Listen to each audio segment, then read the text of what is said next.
The mindset shift that must occur for anybody that wants power. Let's just stop here for a minute. I want to see if you're with me. How many of you want to have real power in your family? How many of you want your family, your grandchildren to have real power? Let's do the power talk right now.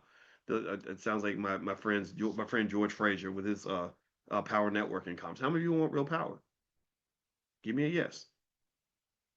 All right. So one thing about real power is that real power requires real sacrifice. Just like in the game of football, everybody don't get to dance in the end zone. Somebody has to block. Somebody has to throw the ball. Somebody's got to catch it. It takes teamwork. So if you want real power, from what my research says, most of the true power in America is a multi-generational plan. It means like the NFL. The NFL spent 30 years being raggedy, and then they had a little bit of a breakthrough in the 1950s, and then they started making significant money in the 1970s. So 50 years is a very long time, and 50 years is usually going to span across multiple generations. But if you want your family to have power, then the first shift that must occur in your mindset is you have to start connecting yourself to some sort of intergenerational agenda. Like what's going to happen while I'm here that's going to lay out the carpet for what's going to happen after I'm gone. Maybe you won't be the next Walt Disney. Maybe you have to be Walt Disney's dad.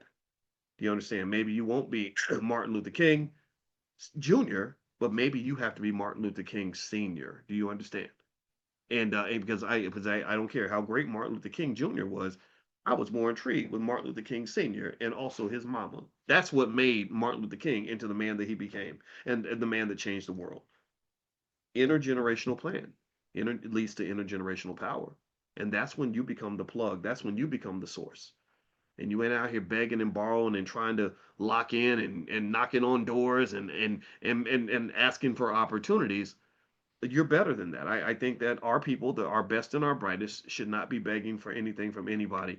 And it saddens me. Like when I think about the people at Afrotech and the smart ones that attend and everything. And one day I'll attend. One day I want to pop in just to see it because I heard it's great.